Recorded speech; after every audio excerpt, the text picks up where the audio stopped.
Alright, hello everyone. Today we will be talking about Haru Urara. Right, I think it is important to remember these horses. Similar to how we talked about Grass Wonder in great detail last time, we will also talk about Haru Urara in great detail now. Haru Urara is a very significant horse to a lot of people. She is the symbol of the king of losers. There may be many champions. We can find G1 winners here, G1 winners there. We can find also third place bronzers, but it's very hard to find a horse that is a symbol to a lot of people, and it's basically the king of the losers, right? Very hard to find a horse like this where people wanted to watch her because they knew she would lose. Very different from regular horses, right? Haru Urara has the record of 113 losses, 0 victories, 5 second places, 7 third places, and 101 other positions, right? Earnings, we don't even need to talk about it. She did not earn a lot in her lifetime, right? But what did Urara managed to win in the end was she managed to get a very nice retirement for herself, and she also managed to win one race, which is an elderly retirement race. So she managed to finally get her one victory. Although it was a retirement race, at that point that retirement race was more like an obstacle course. If you've seen dog pageant shows where they go through the whole obstacle course in a certain amount of time, that's basically what the race is for Haru Urara over there. But hey, a win's a win, right? We still consider that a race, and so she managed to win one in her entire life. And that is a very important thing to take note of in the message of Haru Urara, right? The lore of this character is truly deep. You can go very deep to understand this horse, and usually, right, horses are very hard to find the lore of if they are not very famous horses. It's very difficult to find. I have to go scroll through millions of articles because horses that don't win don't sell. It's just that Haru Urara is just so different from all of these other options, all these other horses, that ultimately Haru Urara is just a very different horse, a king of the losers horse, right? That's her little brand here, right? What they did with Haru Urara was that they named her the Glorious Spring.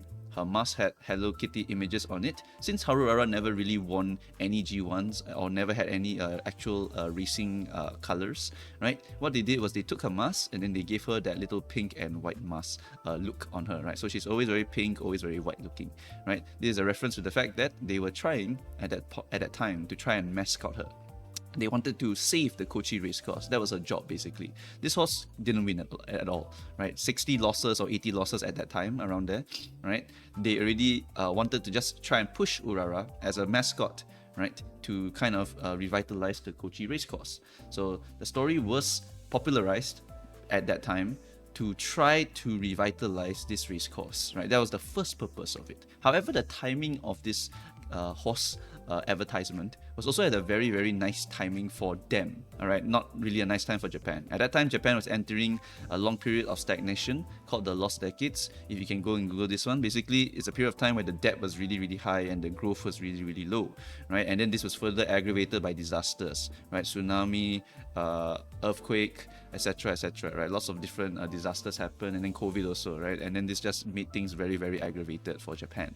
So this is the very tough period of time, and people were looking for a symbol of hope, similar to how people were looking for something like Superman, right? A symbol of hope also for other people, right, for comic book enjoyers. But basically for horse racing, this would be the equivalent of looking for Superman, right? And then they chose Haru Urara. It's a bit weird if you think about it, right? Because for race courses, right, in order to advertise the race course, you usually want to showcase really strong horses fighting each other. That's the best timing and the best way to get people to come and watch. Oh, Marzinski versus Oguri, shit like that, right? Like theoretical, that's not real, okay? But basically, like Special Week versus Grass Wonder, that one's real, Now people are like, oh my god, Golden Generation fighting each other, I want to go and watch, right? So they usually use really strong horses for it, but Kochi racecourse didn't have super strong horses at the time. So what they chose was a loser that had 60 losses, 80 losses at that time. And what the reporter noticed was that Haru Urara always energetically entered the starting area and then ran with all of her heart, right? Always did her best when she was running. And so he saw that, and then he was like, actually I could make a story out of this. And he made a story and he published it, and it got picked up. It was very picked up. This is the Haru Urara boom, basically, right? Very interesting stuff over here for Haru Urara, because what happened was that news outlets pick her up, and then after that game shows pick her up, and then it even went all the way until Parliament, where Prime Minister Koizumi, I don't know his full name, sorry, wants to see Haru Urara win, right, he literally said this line, a good example of not giving up the horse, right? Our Haru Urara is a horse I want to see win, right? Shit like that was being said, right? So even to the top, Haru Urara was being mentioned, and this was the great boom of Haru Urara. But all booms end eventually. But during this boom, did Haru Urara achieve her goal of saving the Kochi racecourse? Yes, she definitely did, right? Jockeys' wives would come out and sell Haru Urara merchandise. They would sell shirts with the horse's face behind, I believe, and then the front says stuff like do not give up, right? Do not give up. And then the back is basically the horse's face. And this was so big, right? And they sell so much merchandise and people would buy the tickets, right? And they eventually got Yutake Take. If you don't know who this is, Yutake Take is a very famous jockey who rode Oguri, Deep Impact, Special Week, Inari 1, Super Creek, all these other horses, right? Very famous jockey, right? And they actually put him on Urara to try and get her the first win. But ultimately, they only got 10th place, right? So even the greatest jockey cannot get the horse to actually win there. But Urara, what happened to Urara was that she's the 10th out of 11 horses, and it's just that she couldn't speed up enough. Right, she just couldn't speed up enough. But don't get it wrong, that loss was still very touching, because after they do their winning lap, right? After that, people were saying thank you to Urara, like the cheers from the crowd, just thank you Urara, thank you Urara, right? So this horse really is very unique, because people cheered when she loses. Very weird, right? Not a lot of horses can say stuff like that, right? Oh, I got cheered on when I lost, right? It has to be a very specific set of scenarios to get something like that, and Urara is the one that fits that scenario also, right?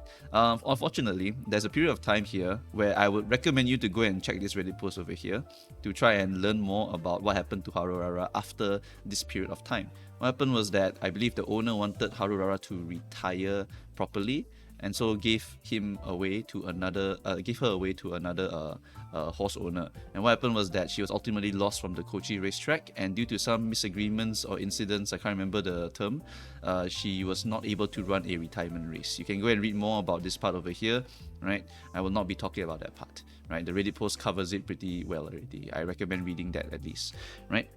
After that, she was found through a game show. The game show was basically a game show looking for the lost things of Japan, if I remember correctly. And Haru Urara was one of the things lost to Japan at that time, and they found her. They found her on the Marfa farm, leisurely eating grass, like looking around. Where did Urara go? Imagine searching for Urara for like a few years, and then suddenly finding her just chilling on a farm, eating grass, and then sleeping. Because that was what she liked to do. If you don't know, right, you can actually go to the blog over here also, and you can see what she likes to do a lot.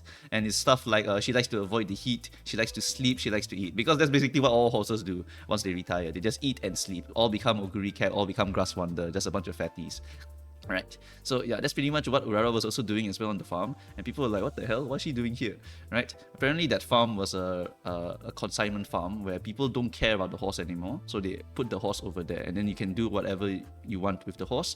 But the caretaker, right, actually opened up a fund for Haru Urara to try and get her to retire properly, and then the fans found it, and then she got funded for the retirement. And then later on, Musume Global released, and then what happens was that global fans also found her, and then they funded her grass to the point that the website crashed also. So you guys are also part of history if you are any of these donators, right? And another thing that people would buy her tickets for is for this thing here called Ataranai, which means I can't win, but I also don't get hit, right? So they take the don't get hit part, they don't take the can't win part. What happens is that when you buy this ticket, right, now you are technically immune to getting hit by cars, immune to getting hit by bikes, right? So you now basically have a good luck warding charm, right? And what this ticket is, right, is the losing bet on Haru Urara. So they will bet on Haru Urara winning, but they lose that bet. They know they lose that bet, so they're just paying money away, throwing money away, right? But they do that just to get the ticket, just so that they can have a good luck charm. So that's how big that boom was. This is just to reiterate how big that boom was for the Haru Urara boom, right? And ultimately, this horse is a horse that really always does her best and became a symbol of the king of losers everywhere, right? As long as you keep doing your best, eventually something good will happen. And I think if we look at her history, we can see that something good did happen to her, right? She kept losing, but I think what she also inherited, right, was the lucky spark, because while she did not inherit the spark of champions, she did inherit a very, very lucky spark here, because a horse that loses so much is not really going to live very long, and yet she got spotted by a reporter. The reporter advertised her, not really it's not really good for business, not a great idea, but he still went with it anyway. And then what happened was that he went with it, and now it became super popular. So that is the first stroke of luck, and ultimately she completed the job of saving the Kochi racecourse, right? She opened the door for Grand Chevalier, another horse later on, to come in and help save the Kochi racecourse by advertising it through winning the races in the regional area, if I remember correctly, right? So Urara opened the way for Kochi racecourse to be truly saved, and now it's still open to this day, right? It's still open to this day. So that was the first job completed, right? And this is really just a very, very interesting sequence of events where a reporter noticed her, and then she got really, really popular to the point of insane stuff, right? So that was the first thing. And then after that, she was taken away. That one is the stroke of not so good luck, but she made it out alive. And she was found on the Mafa farm, leisurely eating grass. How did people find her? Also by luck. How did people fund her retirement? Also by luck. The caretaker opened the fund for her. The caretaker actually liked Haru Urara, and so opened up the fund to try and take care of her. And then after that, fans found her, then they funded her. Then global fans found her through Uma Musume Pretty Derby also, who chose to have Haru Urara inside of their game. And then that also is another stroke of luck, right? Ultimately, this horse managed to get, after all of these losses here, a very, very nice retirement. And I think that all of this here is just proof that if you just keep trying and you just get a lot of luck along the way, you can straight up get a very, very nice ending where you die at 29 years old, about 70 to 80-ish years old, knowing that millions of people love you, knowing that there's a crap ton of grass waiting for you, right? I think that's pretty much how a horse enjoys their final years, right? Lots of grass, lots of eating, lots of sleeping, right? So yeah, that's a really, really nice ending, I would say, for Haru Urara in this case here, right? Considering what she has gone through, this is considered a very, very good ending, and she had to fight for it, right? Fight for it with her racing, her constant racing. Okay, so if you want to know more, right, there's also a documentary over here. The documentary covers the accounts of the jockey and the manager and the reporter and the announcer, basically, right? They talk about stories of how Haru Urara motivated them to go and do these things. People will call them and say like, Haru Urara motivated me to not end my life. Haru Urara motivated me to just come and watch her even though I have cancer, motivated me to come out of my basement where I'm working all the time to just come and watch her, right? So there are many, many people who get affected by Haru Urara. She's a very, very significant horse in history, and she never won a G1, but she has a greater impact on people in terms of hearts and minds, right? And then you can also look at a blog over here if you want to see her last days also, because there's a lot of stories that you can go and watch. You can leave a comment also on this website if you want to go and show your condolences, etc. Yeah, this is another way you can do it. And then there's also this donation area over here, right? This is the Japan retirement, what's it called? The Retired Horse Association, right? The Retired Horse Association. And then this is the Nice Nature Memorial donation. So I did talk about this long time ago in one of my videos where I talk about Nice Nature. What happened when Nicha passed away was that Nichan, even though she was a third place horse, like always third place, she actually earned a crap ton of money when she retired compared to when she was actually in her actual racing days, right? Because Nature earns a crap ton with this memorial fund in her name, and she's the poster boy for this thing over here, right? So they earn a crap ton of yen every single year, and this goal here is to just support all of these retired race horses, right? Of course, if you also don't want to use this website, you can use the grass website, right? Just donate grass to your favorite horses while they're still around. And then if you want to go and visit the horses, you probably should go and visit the horses, right? Because life is fleeting. We never really know when the next horse is going to go, right? And you can just click here, and I believe you can see some of the horses that they also support, right? They support quite a few horses also, yeah. And you can just scroll down and look for all these horses over here, right? You can go search for the certain horses that you think that they will support and blah blah blah. You can just read all of the stuff over here. Yeah. So this website is quite good. Yeah, if you want to try and support, right? So I think that is pretty much it for this video. I don't really have anything else to say. Haru Urara is truly a lucky horse, and she had millions of fans, she had infinite grass in her last days, and she could just eat and sleep and do whatever the hell she wanted. I believe that one of the reasons why she passed away was ultimately due to horse colic, which if you do not know, I think that's like it's like a digestive issue, basically. Right, it's a digestive issue.